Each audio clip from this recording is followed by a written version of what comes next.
This was a busy time for me in that I was taking these motion pictures through the right-hand window. At the same time, I was taking still photos through the left-hand window, and also flying my vehicle and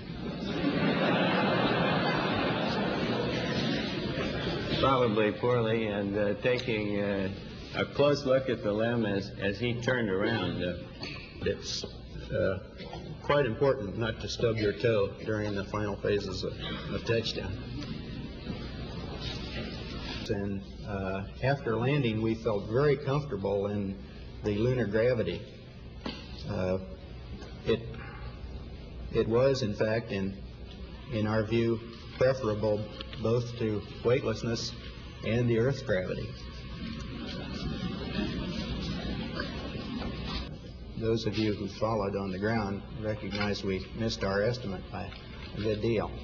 You see the camera being lowered on what might be called a Brooklyn clothesline. This was the first of a number of times when we found two men were a great help. I quickly put up the TV camera.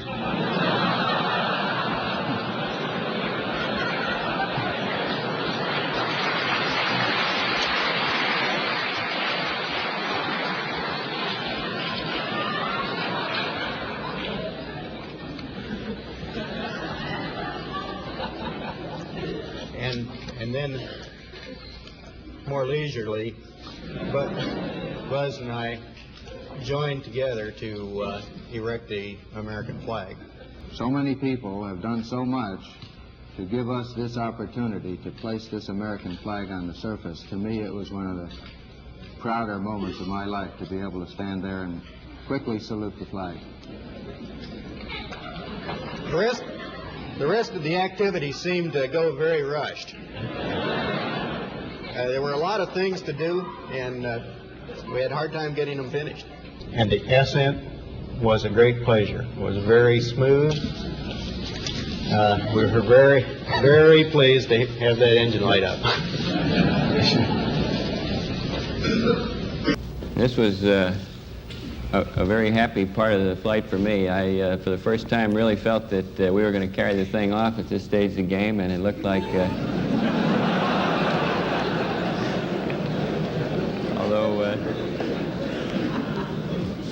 although we were far from home, we were a lot closer to it than the pure distance might indicate. Was there ever a moment on the moon when either one of you were just a little bit spellbound by what was going on? About 2.5 hours.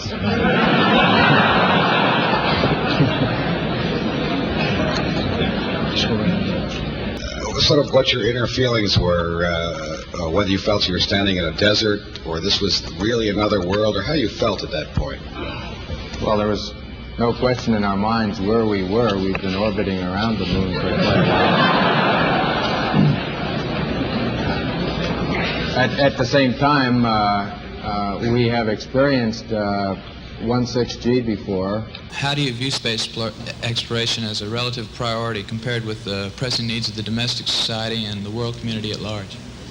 It's our view that all those problems have to be faced simultaneously. It's not possible to neglect any of those areas, and we certainly don't feel it's our place to neglect space exploration. Gentlemen, you're about to take some tours, and I wonder what your feelings are. Is that perhaps the most difficult part of the mission, or are you looking forward to it? Well, certainly the part that we're least prepared to handle.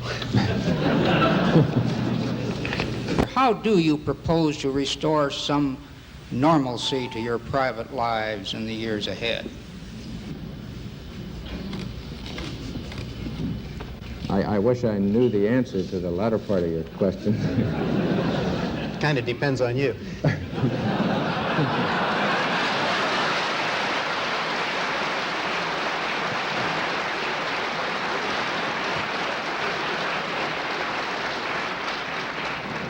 Can we expect all astronauts, when they reach the moon for the first time, to enjoy themselves and spend as much time doing so as you seem to? We plead guilty to enjoying ourselves. We're guilty again. We sent the whistles and bells. We had a little tape recorder, which we used to record our comments during the flight. In addition, play music in the lonely hours. And we thought we'd share that with the people in the control center.